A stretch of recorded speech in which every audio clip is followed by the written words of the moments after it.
तो पे आज भिडियो संपूर्ण भाव में plus three fast semester Odia honours पे गोटे बहुत ही गुरुत्वपूर्ण भिडियो कहीं पे आज आम आलोचना करवा जो तुम कोर पेपर 1 रो यूनिट 1 है तुम देख ना तुम यूनिट 1 अच्छे प्राक्सार साहित्य और चर्चा गीतिका और नाथ साहित्य तो पे आज भिडियो मध्यम जो तुम चर्चा गीतिका विषय में संपूर्ण भाव में पढ़ा मैंने चर्चा गीतिकार उत्पत्ति कौटू आसाला है चर्चा गीतिका कौटू संग्रह कराई सबकि आज भिडियो मध्यम जाना तो पे आज भिडियो जब गोटे पिला देखुची तो तार यूनिट 1 संपूर्ण भाव में गोटे लंग क्वेश्चन क्लीयर हो तो पे तुम यूनिट 1 प्राय क्वेश्चन केमी आसता है तो तुम चर्चा गीतिका विषय आसता है कि तुम नाथ साहित्य विषय आसता है तो पे तो आज भिडियो माध्यम आप संपूर्ण भाव में तुम चर्चा गीतिका को कवर कर तुम चर्चा गीतिका मध्य जेकोसी गोटे सर्ट क्वेश्चन आसू कि लंग क्वेश्चन आसू गोटे पिला निहाती भाव से लिखिपार तो चलते आम देखा तो पे चलो देख चर्चा बौद्ध साहित्यर सामाजिक जीवन विषय है चर्चा साहित्य तार मैंने कौटू आसी जाना देख दीर्घ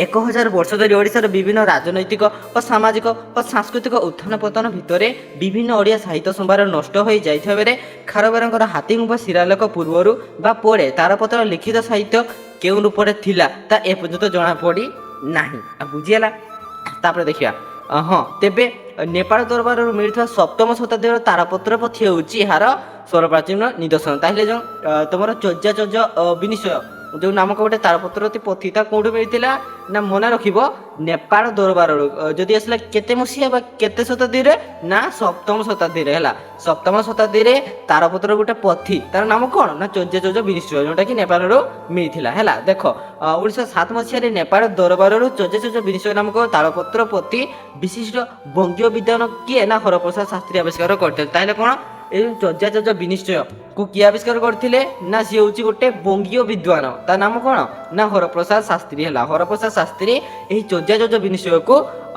कौन तुम उद्धार करते देखिए आविष्कार करते से यहाँ बंगीय साहित्य परिषद अनुकूल्य बौद्ध ज्ञान और दोहा नाम गोटे पुस्तक केते मसीहा ना 1916 मसीह प्रकाश करते जो से नेपाल दरबार आविष्कार करते चर्चा चर्चा विनिश्चय को है कौटी लिखी ना से गोटे पुस्तक लिखी केते मसीहा 1916 मसीह पुस्तक नाम करता बौद्ध ज्ञान और दोहा मन ये देख पे प्रति पॉइंट में गोटे गोटे सर्ट क्वेश्चन आलोचना कर दौचे है बौद्ध ज्ञान और दोहा नामक गोटे पुस्तक थिला से पुस्तक से जो चर्चा चर्चा विनिश्चय कथा लिखी केते मसीह ना 1916 मसीहा बास बुझी होची सेमिति बुझी बुझी जाओ है देखिए चर्चा चर्चा अर्थ हो कि धर्म संबंधी जहाँ कर्तव्य और अकर्तव्य चर्चा चर्चार अर्थ कौन जो ये से लिखिं चर्चा चर्चा विनिश्चय है से चर्चा चर्चार अर्थ कौन ना चर्चा चर्चार अर्थ हो कि धर्म संबंधी जहाँ कर्तव्य माने जहाँ को माने जहाँ कि धर्म करा जाए जहाँ निजर कर्तव्य थाए अकर्तव्य थाए है ताकू ही कह जाए चर्चा चर्चा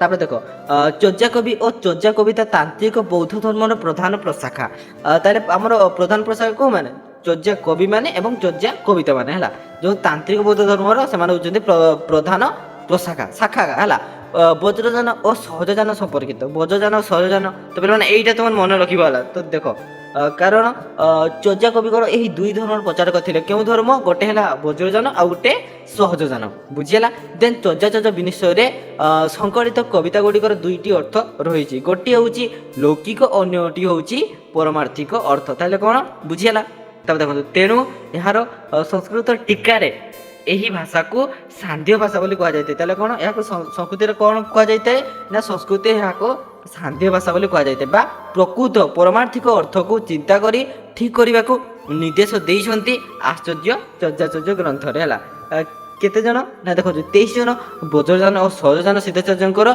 46 कविता रही एमानकर नाम शेष में पा शब्द व्यवहृत होइछि जो लुईपा सरहपा इत्यादि है देखिया पा शब्दर मान्यार्थक पाद शब्द अपभ्रंश आनीत होइछि ताले कोन एई पा शब्दटी कोठु आस्ति ना एहा गोटे अपभ्रंश शब्दर आसीछि हैला एही 23 जन मध्यरु सर्वाधिक होउचंती ओडिशार जन्मित चारण कवि एथि जो 23 जन अछंती हैला 23 जन भितरु प्राय होउचंती ओडिशार कवि एमानको देखो हाँ एम मध्य प्राचीनतम कवि होती किए ना सरह पाद बा सरह पा कौन कह जाए सरह पा है जो पाद को आम पा बोली सर्ट्रे कही था सरह पा है एम प्राचीनतम सब श्रेष्ठ कवि है सब वरिष्ठ कवि किए ना सरह पा या आदि सिद्धाचार्य बोली कह जाए पे जब सर्ट क्वेश्चन पढ़े आसला है তোমার ଆଦି ସିଦ୍ଧଚାର୍ଯ୍ୟ ବୋଲି କାହାକୁ କୁହାଯାଏ ଦେନ୍ ଲେଖିପାରିବ କିଏ ନା ସୌରପାଦ ମିଳିଗଲା ଏକ ମାର୍କ ବୁଝୁଛୁ।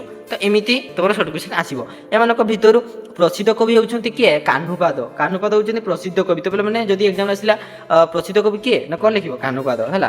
ବିଶିଷ୍ଟ ଗବେଷକ କରୁଣାଙ୍କର କର ଏହିସବୁ କବିତାର ଭାଷା ଶବ୍ଦ ବିଭାଗ ଓ ଲେଖକଙ୍କର ପରିଚୟ ଆଦିକୁ ଗଭୀର ଅଧ୍ୟୟନ କରି ଏହାକୁ ଓଡ଼ିଆ ଭାଷାର ପ୍ରାଚୀନ ସାହିତ୍ୟ ବୋଲି ପ୍ରମାଣ କରିଥିଲେ। ଯେଉଁ ମାନେ ଯେଉଁ ଚର୍ଯ୍ୟାଚର୍ଯ୍ୟକୁ ସେ ମାନେ କ'ଣ ସେଟା ଓଡ଼ିଆରେ ଲିଖିତ ବୋଲି କିଏ କହିଥିଲେ ନା କରୁଣାକର କର ହେଲା। ସେ ହେଉଛନ୍ତି ଓଡ଼ିଆ କବି। ପ୍ରାଚୀନ ଓଡ଼ିଆ ସାହିତ୍ୟରେ ଏହି ସିଦ୍ଧଚାର୍ଯ୍ୟମାନଙ୍କୁ 84 ସିଦ୍ଧଚାର୍ଯ୍ୟ ଭାବରେ ଚିହ୍ନଟ କରାଯାଇଛି। ତାହେଲେ ଆମର ପ୍ରାଚୀନ ଯେଉଁ ସାହିତ୍ୟରେ କେତେ ଜଣ ସିଦ୍ଧଚାର୍ଯ୍ୟଙ୍କୁ ଚିହ୍ନଟ କରାଯାଇଛି କେତେ ନା 84 ବୁଝିହେଲା 84 ଏଇଟା ତ ମେନ୍ 84 ସିଦ୍ଧଚାର୍ଯ୍ୟ ତାଙ୍କ ବିଷୟରେ ମଧ୍ୟ ଜାଣିବା ହେଲା।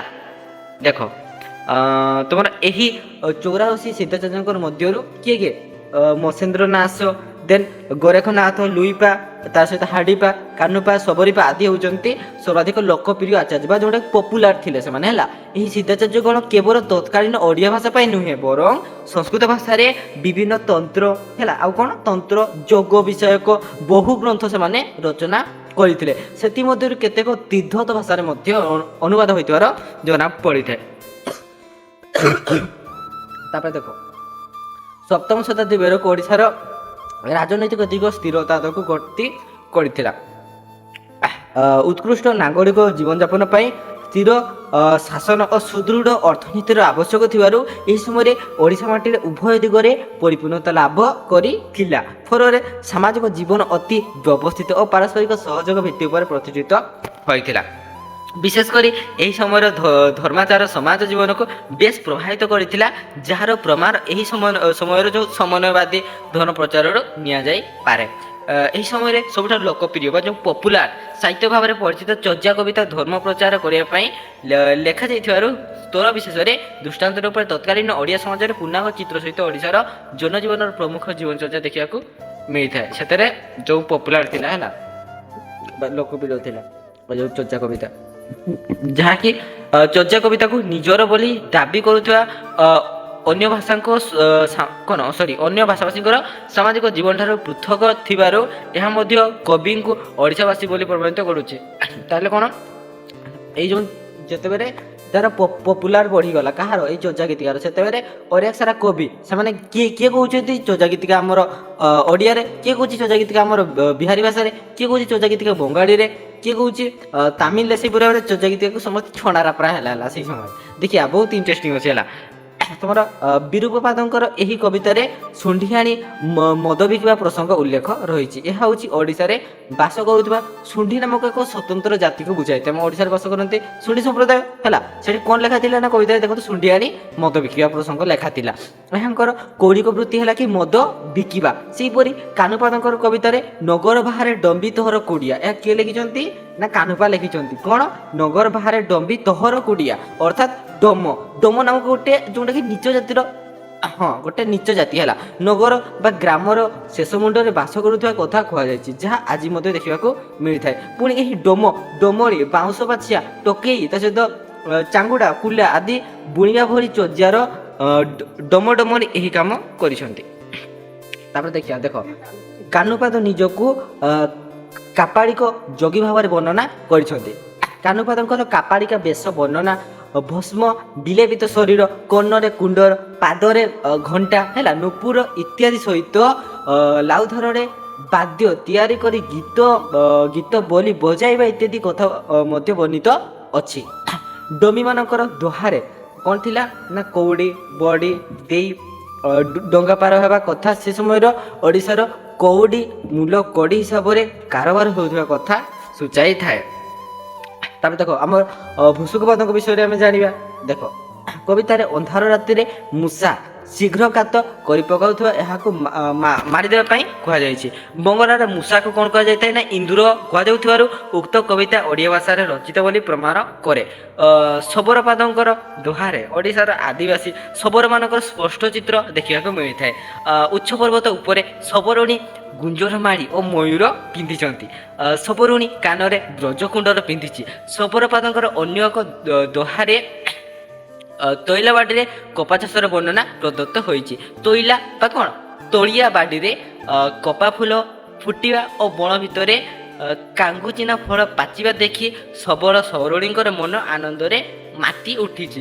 ଏହିପରି ଭାବରେ ବହୁ ବର୍ଣ୍ଣନା ମାଧ୍ୟମରେ ତତ୍କାଳୀନ ଓଡ଼ିଆ ସମାଜର ବାସ୍ତବ ଚିତ୍ର ଆଙ୍କିବାର ଉଦ୍ୟମ କରାଯାଇଛି। ତ ପିଲାମାନେ ବର୍ତ୍ତମାନ ଆମେ ଜାଣିବା ଯୋଜା ସାହିତ୍ୟର ସାଂସ୍କୃତିକ ଭିତ୍ତି ବିଷୟରେ ହେଲା। ତ ଏଇଠି ଦେଖିବା, ଦେଖ ତୁମର ହୁଏନ୍ସା ବିଷୟରେ ଆସିଗଲା। ହୁଏନ୍ସାଙ୍କର ଆଗମନ ବେଳକୁ ଓଡ଼ିଶାର ମହାଯାନ ବୌଦ୍ଧ ଧର୍ମାବଲମ୍ବୀ ମୁଖ୍ୟ ପ୍ରଚାର ସ୍ତର ପାଲଟି ଯାଇଥିଲା। କେତେବେଳେ ଯେତେବେଳେ ହୁଏନ୍ସା ମାନେ ଆସିଥିଲେ ଓଡ଼ିଶାକୁ ହେଲା। ଓଡ଼ିଶାରେ 100 ବୌଦ୍ଧ ବିହାର 1000 ବୌଦ୍ଧ ଆଚାର୍ଯ୍ୟ ଥିବା କଥା ହୁଏନ୍ସା ଉଲ୍ଲେଖ କରିଛନ୍ତି ତାଙ୍କର ପୁସ୍ତକରେ। ଏହି ସମୟରେ କଳିଙ୍ଗର ପ୍ରଧାନ ବୌଦ୍ଧ ଦାର୍ଶନିକ ଥିଲେ କିଏ ନା ଆଚାର୍ଯ୍ୟ ଧର୍ମକୀର୍ତ୍ତି। କୋରାପୁଟ ଜିଲ୍ଲାର ଯୋଗମୁଣ୍ଡା ପାହାଡ଼ ଶିଖରରେ ଥିବା ନୀଳକଣ୍ଠେଶ୍ୱର ମନ୍ଦିର କାନ୍ଥରେ ଆଚାର୍ଯ୍ୟ ଧର୍ମକୀର୍ତ୍ତିଙ୍କ ଦ୍ୱାରା ଖୋଦିତ ଅଭିଲେଖରୁ ଜଣାପଡ଼େ ଏଠାରେ ଏକ ବୌଦ୍ଧ ବିହାର ଥିଲା। ତାରାନାଥଙ୍କର ବିବରଣୀରୁ ଜଣାପଡ଼େ ସେ ଥିଲେ ବିଜ୍ଞାନବାଦ ବୌଦ୍ଧ ଧର୍ମ ଦର୍ଶନର ପ୍ରଧାନ ସମର୍ଥକ ଓ ବୌଦ୍ଧ ନ୍ୟାୟର ବରିଷ୍ଠ ଲେଖକ। କୌଶଳର ପରିମରଗିରି ବର୍ତ୍ତମାନ ବଲାଙ୍ଗୀରର ବର୍ଦ୍ଧମାର୍ଦ୍ଧନ ଠାରେ ଥିବା ବୌଦ୍ଧ ବିହାରରେ ନାଗାର୍ଜୁନ ନିଜର ଶିଷ୍ୟମାନଙ୍କୁ ମହାଯାନ ବୌଦ୍ଧ ଧର୍ମ ଶିକ୍ଷା ପ୍ରଦାନ କରିବା ସହ ପ୍ରସିଦ୍ଧ ମାଧ୍ୟମିକ ଦର୍ଶନ ପ୍ରବର୍ତ୍ତନ କରିଥିଲେ। ଏହାଙ୍କର ପରେ ବିଜ୍ଞାନବାଦ ଦର୍ଶନର ପ୍ରବର୍ତ୍ତକ କିଏ ନା ମୈତ୍ରେୟନାଥ ଅସଙ୍ଗ ବସୁବନ୍ଧୁ ହେଲା ଓ ଦିଉନାଗାଚାର୍ଯ୍ୟ ମହାଯାନ ସମ୍ପ୍ରଦାୟର ଆଚାର୍ଯ୍ୟତ୍ୱ ଗ୍ରହଣ କରିଥିଲେ। ବସୁବନ୍ଧୁ ଶିଷ୍ୟ ଦିଉନାଗାଚାର୍ଯ୍ୟ ପଞ୍ଚମ ଶତାବ୍ଦୀର ଓ ସେ ଓଡ଼ିଶାର ମାଠର ବଂଶୀୟ ରାଜା ଶକ୍ତିବର୍ମା ମନ୍ତ୍ରୀ ଭଦ୍ରବାଳୀଙ୍କର ଗୁରୁ ଓ କବି କାଳିଦାସଙ୍କର ସମସାମୟିକ।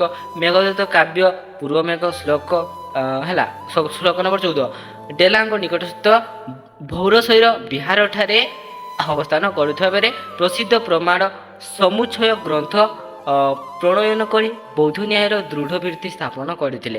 ଏହି ଗ୍ରନ୍ଥ ଯୋଗୁଁ ତାଙ୍କୁ ଭାରତୀୟ ନ୍ୟାୟର ପିତା ଭାବରେ ସମ୍ମାନିତ କରାଯାଏ।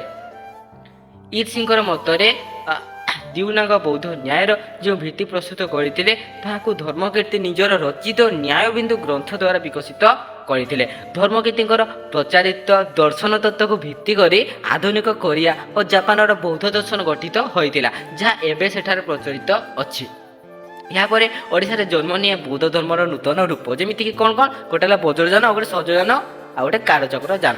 ସମଗ୍ର ଭାରତରେ ଶୈବ ଧର୍ମର ପୁନରୁତ୍ଥାନ ସହିତ ବୌଦ୍ଧ ଧର୍ମର ଅବକ୍ଷୟ ସମତାରରେ ଚାଲିଥିବା ବେଳେ ଓଡ଼ିଶାର କିନ୍ତୁ ସମତାରରେ ବୌଦ୍ଧ ଧର୍ମର ପୁନର୍ବିନ୍ୟାସ ଘଟିଲା। ସାହିତ୍ୟ ମାଧ୍ୟମରେ ଏହି ପ୍ରକ୍ରିୟା ସକ୍ରିୟ ଭାବରେ ଚାଲୁଥିବାରୁ ସେହି ସମୟରେ ଧର୍ମ ସହିତ ସାହିତ୍ୟ ମଧ୍ୟ ବିକାଶ ଲାଭ କଲା, ଯାହାର ସ୍ପଷ୍ଟ ପ୍ରମାଣ ଭାବରେ ଚାଲୁଥିବାରୁ ସେହି ସମୟରେ ଧର୍ମ ସହିତ ସାହିତ୍ୟ ମଧ୍ୟ ବିକାଶ ଲାଭ କଲା, ଯାହାର ସ୍ପଷ୍ଟ ପ୍ରମାଣ ହେଉଛି କି ଏହି ସମୟର ବୌଦ୍ଧ କବିଙ୍କର ଦ୍ୱାରା ରଚିତ ଚର୍ଯ୍ୟା ସାହିତ୍ୟ ଭାଷାର ରୂପ ଓ ପ୍ରବୃତ୍ତିରୁ ଚର୍ଯ୍ୟାପଦର ଓଡ଼ିଆ ଚରିତ୍ର ପ୍ରତିପାଦନ କରିବା ବ୍ୟତୀତ ଏହି ସାହିତ୍ୟ ସହିତ ଓଡ଼ିଆ ଆଧ୍ୟାତ୍ମିକ ସାଧନାର ନିବିଡ଼ ସମ୍ପର୍କକୁ ଉପଲବ୍ଧି କରାଯାଇପାରେ। ଏଥିପାଇଁ ସହଜିଆ ଧର୍ମର ତାତ୍ତ୍ୱିକ ପୃଷ୍ଠଭୂମିକୁ ବିଶ୍ଳେଷଣ କରିବା ଆବଶ୍ୟକ। ସହଜର ଅର୍ଥ ଯାହାକି ସହଜାତ, ସହଜ ଦ୍ୱୈତ ହେଲେ ତାହାର ଅଦ୍ୱୈତ ଉପଲବ୍ଧି, ସହଜ ମାର୍ଗର ଆଧ୍ୟାତ୍ମିକ ସନ୍ଦେହ, ପଶୁତ୍ୱର ନିର୍ଦ୍ଦେଶ ଓ ନିୟନ୍ତ୍ରଣ ବ୍ୟତୀତ ସାଧନାର ଏ ଜଟିଳ ମର୍ମ ଉଦ୍ଘାଟନ କରିବା ଅସମ୍ଭବ। ସେଥିପାଇଁ ସହଜ ଚର୍ଯ୍ୟାପଦର ଭାଷା ରୂପକାତ୍ମକ ଅଷ୍ଟମ ଓ ନବମ ଶତାବ୍ଦୀରେ ତାନ୍ତ୍ରିକ ବଜ୍ରଯାନର ଦୁର୍ଗତିରୁ ବୌଦ୍ଧ ନିର୍ମାଣ ସାଧନାକୁ ଉଦ୍ଧାର କରିବା ପାଇଁ ଅସଂଖ୍ୟ ପ୍ରମୁଖ ତାତ୍ତ୍ୱିକମାନେ ସହଜଯାନର ସୂତ୍ରପାତ କଲେ। ଆଦିମ ପୁରୁଷ ଓ ଆଦିମ ପ୍ରକୃତିର ଯୌନ ମିଳନ, ମୁଦିତ ମୁଦ୍ରା, ଆସନ, ମଣ୍ଡଳ ମନ୍ତ୍ର ଓ ଅଭିଚାର ପ୍ରଭୃତି ତନ୍ତ୍ରଯାନର ଆଙ୍ଗିକ ଥିଲା। ମନୁଷ୍ୟର ପ୍ରଭୃତି ମଧ୍ୟରେ ସର୍ବାପେକ୍ଷା ଅଧିକ ଶକ୍ତିଶାଳୀ ଯୌନ ପ୍ରବୃତ୍ତିକୁ ଯୋଗାଚାର ଶୃଙ୍ଖଳ ମଧ୍ୟରେ ଉଦ୍ଗତି କରି ନିର୍ମାଣ ସାଧନାରେ ସେହି ଉଦ୍ଗତି କାମଶକ୍ତିକୁ ନିୟୋଜିତ କରିବା ତନ୍ତ୍ରଯାନର ଉଦ୍ଦେଶ୍ୟ ଓ ଅଭିମୁଖ୍ୟ ଥିଲା। ସେଥିପାଇଁ ଚର୍ଯ୍ୟାଗୁଡ଼ିକରେ ଦ୍ୱୈତ ମତବାଦର ଲୀଳା ବର୍ଣ୍ଣନା ଥିଲେ ହେଁ ଧରଣ, ଚରଣ, ତା ସହିତ କମଳ, କୁରିଶ, ହରିଣୀ, ଶବର, ଶବରୀ ପ୍ରଭୃତି ରୂପକ ମାଧ୍ୟମରେ ଦ୍ୱୈତର ଅପ୍ରାକୃତ ଲୀଳା ରୂପାୟିତ ହୋଇଥିଲେ ହେଁ ଅଦ୍ୱୈତ ଶୂନ୍ୟ ହିଁ ଏଥିରେ ପରିକୀର୍ତ୍ତିତ। ମହାଯାନ ପରଠାରୁ ବଜ୍ରଯାନ ପର୍ଯ୍ୟନ୍ତ ଦ୍ୱୈତବାଦର ତାତ୍ତ୍ୱିକ ଅଭିବ୍ୟକ୍ତି ଆଧ୍ୟାତ୍ମିକତାର ଆବରଣ ତଳେ ବୌଦ୍ଧ ଧର୍ମକୁ ଯୌନ, ବ୍ୟଭିଚାର ଓ ଇନ୍ଦ୍ରିୟ ଶକ୍ତିର ନିର୍ଲଜ ପ୍ରକାଶ ମଧ୍ୟରେ ଯେପରି ଘୋର ନିନ୍ଦିତ ଓ ଅଧପତିତ କରିଥିଲା, ତତ୍ତ୍ୱର ଜଟିଳତା, ତର୍କର କୁଟିଳତା ବୌଦ୍ଧ ମାନସରେ ଯେଉଁ ଆଧ୍ୟାତ୍ମିକ ସଙ୍କଟ ସୃଷ୍ଟି କରିଥିଲା, ସହଜିଆ ମତବାଦ ଓ ସହଜଜନ ତାହାର ଏକ ତାତ୍ତ୍ୱିକ ପ୍ରତିକ୍ରିୟାର ଫଳ ଶୂନ୍ୟ ହିଁ ପୂର୍ଣ୍ଣ। ଚିତ୍ତ ପ୍ରବୃତ୍ତିକୁ ଆହାର କରି ପ୍ରବୃତ୍ତି ଓ ନିବୃତ୍ତି ବିଚାରକୁ ତୁଚ୍ଛ କରି ସହଜ ଆନନ୍ଦ ମଧ୍ୟରେ ଶୂନ୍ୟର ଉପଲବ୍ଧି ସହଜଜାନର ତତ୍ତ୍ୱବାଣୀ ଥିଲା। ଦେଖିବା ଆଉ ଅଳ୍ପ ଅଛି ହେଲା, ତାପରେ ତୁମର ଧର୍ମୀୟ ମୂଲ୍ୟାଙ୍କନ ଦେଖିବା। ବର୍ତ୍ତମାନ ଦେଖ ସହଜଜାନର ତତ୍ତ୍ୱବାଣୀ ଥିଲା। ତେବେ ବଜ୍ରଯାନରେ ବିଭିନ୍ନ ଦେବଦେବୀ ଉପାସନା କଥା କୁହାଯାଉଥିବା ବେଳେ ସହଜଯାନରେ ଏହା ନିଷିଦ୍ଧ ଥିଲା। ତେବେ ମାନେ ବଜ୍ରଯାନରେ କ'ଣ ସବୁ ଉଲ୍ଲେଖ ଥିଲା ନା ଦେବାଦେବୀଙ୍କର ଉପାସନା ହେଲା। ଏହା ମତରେ ଧର୍ମ କଷ୍ଟ ସାଧନା, ତା ସହିତ ବ୍ରତ ଉପବାସ କେମିତି ହେଲା, ସ୍ନାନ ଶୌଚ ବିଧି ଅନାବଶ୍ୟକ, ଗ୍ରାମ୍ୟ ଧର୍ମ ତ୍ୟାଗ କରିବେନି, ଦେହ ପୂଜା କରିବ, ଭଗବତୀ ପ୍ରଜ୍ଞା ସ୍ତ୍ରୀ ରୂପ ଧାରଣ କରୁଥିବାରୁ କୌଣସି ସ୍ତ୍ରୀ ଜାତିକୁ ଘୃଣା କରିବନି। ତେବେ ପିଣ୍ଡ ବ୍ରହ୍ମାଣ୍ଡର ଏକତ୍ୱ ଉପରେ ପୂର୍ବରୁ ଧ୍ୟାନ ଦିଆଯାଇ ନଥିବା ବେଳେ ପ୍ରଥମ କରି ସହଜଯାନ ଏହା ଉପରେ ଧ୍ୟାନ ଦେଇ ସମଗ୍ର ବ୍ରହ୍ମାଣ୍ଡ ନିଜ ପିଣ୍ଡରେ ରହିଥିବା କଥା ବର୍ଣ୍ଣନା କଲେ। ଏହି ପିଣ୍ଡ ବା ଶରୀରତ୍ୟ ପରବର୍ତ୍ତୀ କାଳରେ କେବଳ ଓଡ଼ିଆ ସଂସ୍କୃତି ନୁହେଁ ବରଂ ଓଡ଼ିଆ ସାହିତ୍ୟର ପ୍ରମୁଖ ଅଙ୍ଗ ପାଲଟି ଗଲା। ସହଜଯାନ ପରି ଓଡ଼ିଶାରେ ତାନ୍ତ୍ରିକ, ବୈଷ୍ଣବୀ ଓ ମହିମା ଧର୍ମ ଏହି ପିଣ୍ଡ ବ୍ରହ୍ମାଣ୍ଡର ଏକତ୍ୱ ଉପରେ ଗୁରୁତ୍ୱ ଦେଇଥିଲେ। ବର୍ତ୍ତମାନ ଜାଣିବା ଧାର୍ମୀୟ ମୂଲ୍ୟାଙ୍କନ ବିଷୟରେ ହେଲା। ଦେଖ, ଯେକୌଣସି ସାମାଜିକ ବ୍ୟବସ୍ଥାରେ ଧର୍ମର ଗୁରୁତ୍ୱପୂର୍ଣ୍ଣ ଭୂମିକା ରହିଛି। ଏଠାରେ ଧର୍ମ କହିଲେ କୌଣସି ଦେବାଦେବୀ ପୂଜା ଉପାସନା ନୁହେଁ ବରଂ ମାନବ କଲ୍ୟାଣ ପାଇଁ ଆବଶ୍ୟକୀୟ ନୈତିକତା ମୂଳକ ଚିନ୍ତନକୁ ବୁଝାଇଥାଏ। ଭାରତୀୟ ସାମାଜିକ ଜୀବନରେ ପ୍ରାଚୀନ କାଳରୁ ଏହି ଉଦ୍ଦେଶ୍ୟର ବୌଦ୍ଧ ଓ ଜୈନ ମତବାଦର ସୃଷ୍ଟି ଓ ବିକାଶ ଲାଭ କରି ସମଗ୍ର ମାନବ ଜୀବନକୁ ଆଜି ପର୍ଯ୍ୟନ୍ତ ପ୍ରଭାବିତ କରିପାରିଛି। କେବଳ ଏହି ଉଭୟ ମତବାଦ ନୁହେଁ ବରଂ ଏହାପରେ ଆହୁରି ବହୁ ମନୀଷୀ ମାନବ ସମାଜର କଲ୍ୟାଣ ପାଇଁ ବହୁ ଉପାଦେୟ ମତବାଦ ପ୍ରଚାର କରିଛନ୍ତି। ତେବେ ଏସବୁ ମାନବିକ ମତବାଦର ପ୍ରଚାର ଓ ପ୍ରସାର ପାଇଁ ସାହିତ୍ୟ ପାଲଟିଛି ଏକମାତ୍ର ମାଧ୍ୟମ। ତେଣୁ ଧର୍ମ ମତବାଦ ପ୍ରଚାରର ଅନ୍ତରାଳରେ ଭାରତୀୟ ସାହିତ୍ୟର କ'ଣ ଭୂୟ ବିକାଶ ସାଧିତ ହୋଇଛି କହିଲେ ଅତ୍ୟୁକ୍ତି ହେବ ନାହିଁ। ଦେବାଦେବୀ ଉପାସନା ସହିତ ମଣିଷର ନୈତିକ ଓ ଚରିତ୍ରବର୍ତ୍ତା ଉପରେ ସାହିତ୍ୟ ଗୁରୁତ୍ୱ ଦେଲା। ଧୀରେ ଧୀରେ ସମୟ ସହିତ ତାର ଦେଇ ଏହା ଧାର୍ମିକ ବାତାବରଣ ମଧ୍ୟରୁ ଖସି ମଣିଷର ନିତ୍ୟ ନୈମିତିକ କାର୍ଯ୍ୟକୁଶଳତା ଓ ଜୀବନ ଧାରଣ ମାନ ଉପରେ ନିଜକୁ କେନ୍ଦ୍ରୀଭୂତ କଲା। ଫଳରେ ସାହିତ୍ୟ ହୋଇଗଲା ମାନବବାଦୀ। ଦେବ ଉପାସନାର ମାନବ ଜୀବନର ନୀତିଦିନିଆ କାହାଣୀ ପିଲାମାନେ ନୀତିଦିନିଆ କାହାଣୀ କୁଆଡ଼େ ଗଲା?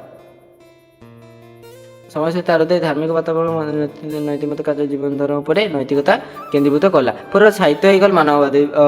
ଦେବ ଉପାସନାର ମାନବ ଜୀବନ ନୀତିଦିନିଆ କାହାଣୀ ବର୍ଣ୍ଣନା ପାଲଟିଗଲା ସାହିତ୍ୟର ବିଷୟବସ୍ତୁ। ଏହା ସତ୍ତ୍ୱେ ସାହିତ୍ୟ ମଧ୍ୟରେ ଦେବ ଉପାସନାର ମୌଳିକ ଭିତ୍ତି ଧାର୍ମିକ ମତବାଦ ପ୍ରଚ୍ଛନ୍ନ ଭାବରେ ନିଜର ସ୍ଥିତିକୁ ସୁଦୃଢ଼ କରିବାରେ ଲାଗିଲା। ଏହି ପରିପ୍ରେକ୍ଷୀରେ ଓଡ଼ିଆ ସାହିତ୍ୟର ସ୍ଥିତି ବିଷୟରେ ଆଲୋଚନା କଲେ ଜଣାଯିବ ଯେ ଓଡ଼ିଆ ସାହିତ୍ୟର ବିକାଶ ପର୍ବରେ ଧର୍ମର ଗୁରୁତ୍ୱପୂର୍ଣ୍ଣ ଭୂମିକା ରହିଛି। ଓଡ଼ିଆ ସାହିତ୍ୟର ଆଦ୍ୟ ପର୍ବ ଭାବରେ ପରିଗଣିତ ଖାରବେଳଙ୍କର ହାତୀଗୁମ୍ଫା ଶିଳାଲେଖ ଠାରୁ ଆରମ୍ଭ କରି ଆଜି ପର୍ଯ୍ୟନ୍ତ ରଚିତ ଓଡ଼ିଆ ସାହିତ୍ୟ ସଜନାରେ ଧାର୍ମିକ ମତବାଦର ଯଥେଷ୍ଟ ଭୂମିକା ରହିଛି।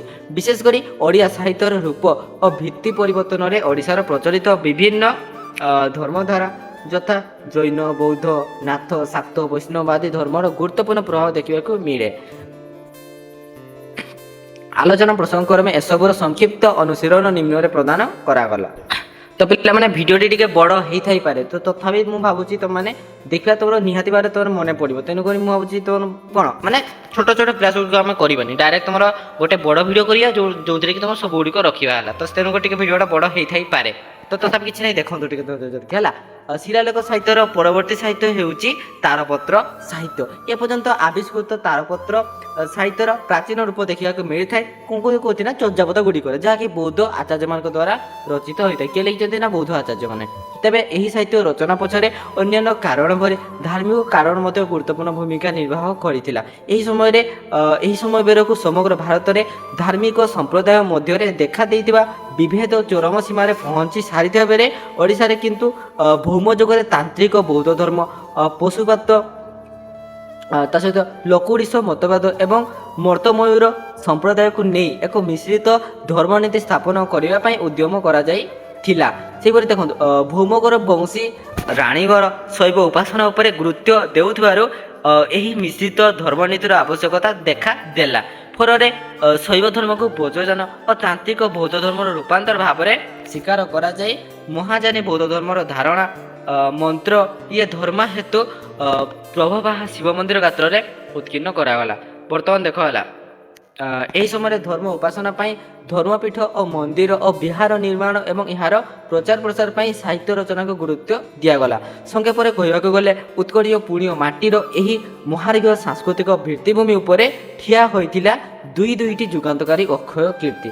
ଗୋଟିଏ ନିହାଣ ମୁନରେ ପଥର ଦେହରେ ସୂକ୍ଷ୍ମ କାରୁକାର୍ଯ୍ୟ ଖଚିତ ଉତ୍କଳୀୟ ଭାସ୍କର୍ଯ୍ୟ ଓ ଅନ୍ୟଟି ଲେଖନୀ ମୁନରେ ତାଳପତ୍ର ଉପରେ ରଚିତ ସୁମଧୁର ସଙ୍ଗୀତ ମୂର୍ଚ୍ଛନା ମାଧ୍ୟମରେ ଜୀବନ ତତ୍ତ୍ୱ ବିଶିଷ୍ଟ ଓଡ଼ିଆ ସାହିତ୍ୟ ସମ୍ଭାର।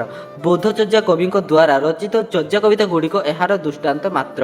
କେବଳ ବୌଦ୍ଧ ସାହିତ୍ୟ ନୁହେଁ, ଏହା ପରବର୍ତ୍ତୀ ଶୈବ ବା ନାଥ ସାହିତ୍ୟ ଶାକ୍ତ ବା ସାରଳା ସାହିତ୍ୟ ମଧ୍ୟ ତାଳପତ୍ରରେ ରଚିତ ହୋଇ ଓଡ଼ିଶାର ସର୍ବଧର୍ମ ସମନ୍ୱୟରେ ଭୂମି ଭାବରେ ନିଜର ସ୍ଥିତି ସୁଦୃଢ଼ କରିଥିଲା।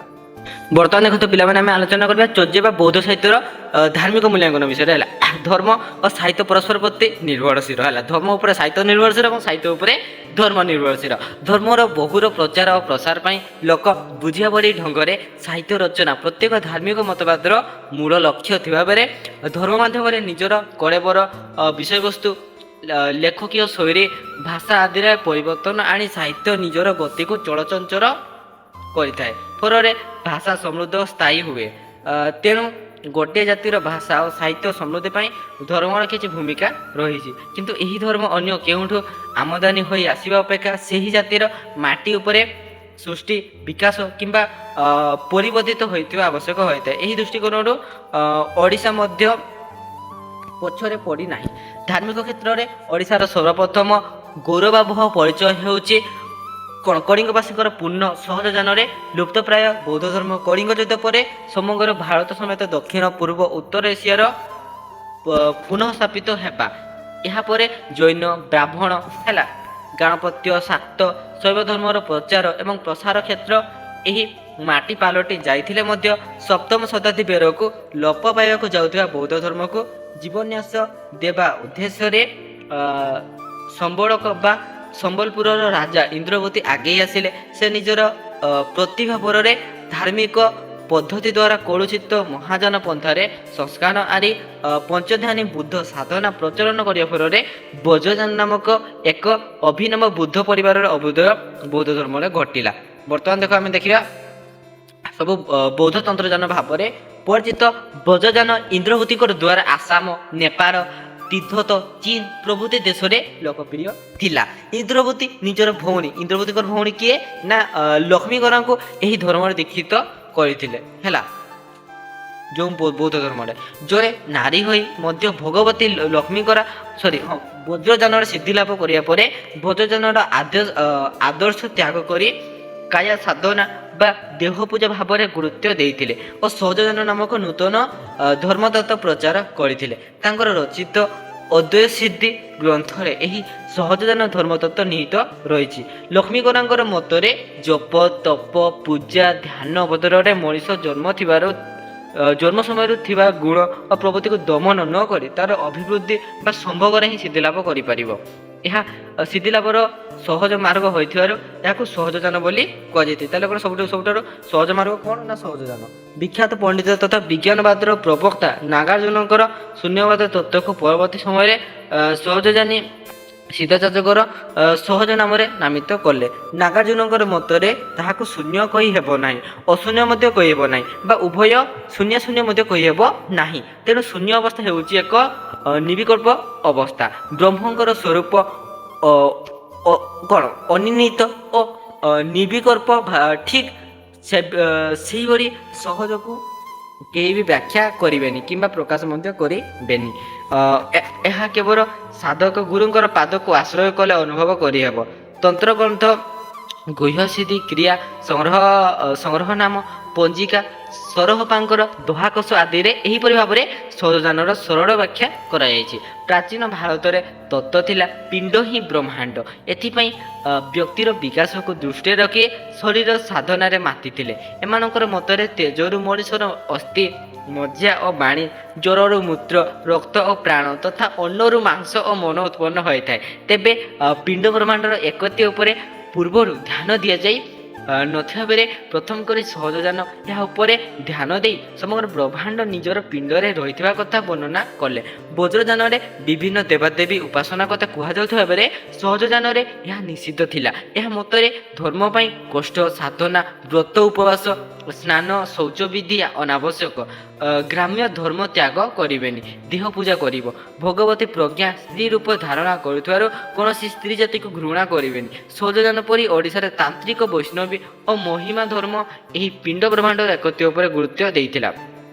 ରାଣୀ ତ୍ରିଭୁବନ ମହାଦେବୀଙ୍କର ଢେଙ୍କାନାଳ ତାମ୍ର ଶାସନରୁ ଜଣାଯାଏ ଯେ ଭୌମ ରାଜା ଗଣ ବିହାର ଓ ଧର୍ମ ଅନୁଷ୍ଠାନ ନିର୍ମାଣ ପାଇଁ ପ୍ରଚୁର ଅର୍ଥ ବ୍ୟୟ କରିଥିଲେ। ଏହି ସମୟରେ ନିର୍ମିତ ପୁଷ୍ପଗିରିର ଚୈତ୍ୟ ଓ ସ୍ତୂପମାନ ଏପରି ବିଶାରକାୟ ଥିଲା ଯେ ସାଧାରଣ ଜନତା ବ୍ୟତୀତ ସ୍ୱୟଂ ହୁଏନ୍ସା ମଧ୍ୟ ଏହି ସ୍ତୂପକୁ ଯକ୍ଷ କିମ୍ବା ଦାନବ ଦ୍ୱାରା ନିର୍ମିତ ହୋଇଥିବାର ବିଶ୍ୱାସ କରିଥିଲେ। ଅଷ୍ଟମ ଶତାବ୍ଦୀ ବେଳକୁ ଓଡ଼ିଶାର ବୌଦ୍ଧ ଧର୍ମର ତନ୍ତ୍ରର ପ୍ରଭାବ ଅନୁଭୂତ ହେଲା। ତନ୍ତ୍ରଯାନର ତିନି ଶାଖା ବଜ୍ରଯାନ, କାଳଚକ୍ରଯାନ ଓ ସହଜଯାନ ଏହି ଓଡ଼ିଶାରେ ସୃଷ୍ଟି ଓ ବିକାଶ ଲାଭ କରି ବିଶ୍ୱର ବିଭିନ୍ନ ଅଞ୍ଚଳକୁ ବ୍ୟାପିଥିଲା। ଏପରିକି ତୀର୍ଥୋତ୍ତର ରାଜା ଛି-ସ-ଦିତ୍ ସାନ୍ ନିଜର ରାଜ୍ୟର କଳୁଷିତ ବୌଦ୍ଧ ଧର୍ମର ସଂସ୍କାର ଆଣିବା ପାଇଁ ନାଳନ୍ଦା ବିଶ୍ୱବିଦ୍ୟାଳୟର ପ୍ରଧାନ ଶିକ୍ଷକ ଥିବା ପୃଥିବୀ ପ୍ରସିଦ୍ଧ ବୌଦ୍ଧ ପଣ୍ଡିତ ତଥା ଦାର୍ଶନିକ ଶାନ୍ତରକ୍ଷିତଙ୍କର ପରାମର୍ଶ କ୍ରମେ ନିଜର ଭିଣେଇ ତଥା ଇନ୍ଦ୍ରଭୂତିଙ୍କର ପାଳିତ ପୁତ୍ର ପଦ୍ମସମ୍ଭବ ଓ ଭଉଣୀ ମନ୍ଦାରବାଙ୍କୁ ନିମନ୍ତ୍ରଣ କରିବାକୁ ପରାମର୍ଶ ଦେଇଥିଲେ। ଉଭୟ ଦମ୍ପତି ତୀର୍ଥତ ଆସି ତାନ୍ତ୍ରିକ ବୌଦ୍ଧ ଧର୍ମାବଲମ୍ବୀକୁ ବଶୀଭୂତ କରିବା ସହିତ ସହଜଯାନ ଓ ବୌଦ୍ଧ ଧର୍ମର ସମନ୍ୱୟରେ ସବୁ ଲାମା ଧର୍ମ ସ୍ଥାପନ କଲେ। ତୀର୍ଥତରେ ଆଜି ଯେଉଁ ବିଶ୍ୱବିଖ୍ୟାତ ଲାମା ଧର୍ମ ଏପର୍ଯ୍ୟନ୍ତ ବଞ୍ଚି ତୀର୍ଥବାସୀଙ୍କୁ ଏକତାର ସୂତ୍ରରେ ବାନ୍ଧି ରଖିଛି ଓ ଏହାର ଧାର୍ମିକ ଗୁରୁ ଭାବରେ ଲାମାଙ୍କୁ ସ୍ୱୀକାର କରାଯାଇଛି, ତାହାରି ମୂଳରେ ରହିଛି ଏହି ସହଜଯାନର ପ୍ରଭାବ। ତୀର୍ଥର ପ୍ରଥମ ଲାମା ହେଉଛନ୍ତି ପଦ୍ମସମ୍ଭବ ଏବଂ ବର୍ତ୍ତମାନର ଲାମା ହେଉଛନ୍ତି ଲାଇ ଲାମା ହେଲା। ନେପାଳ ରାଜଦରବାରରୁ ଆବିଷ୍କୃତ ଏହି ତାଳପତ୍ର ପଥିଗୁଚ୍ଛରୁ ହିଁ ତତ୍କାଳୀନ ଓଡ଼ିଶାର ଧାର୍ମିକ ପରମ୍ପରା ଉପରେ ସ୍ପଷ୍ଟ ଚିତ୍ର ପ୍ରଦର୍ଶନ କରୁଛି। ତ ପିଲାମାନେ ଆଜିର ଭିଡ଼ିଓଟି ଏଇଠି ରଖୁଛି। ଆଉ ଦେଖା ହେବା ଗୋଟେ ନେକ୍ସଟ ଭିଡ଼ିଓ। ମୋତେ ଧନ୍ୟବାଦ। ଜୟ ଜଗନ୍ନାଥ।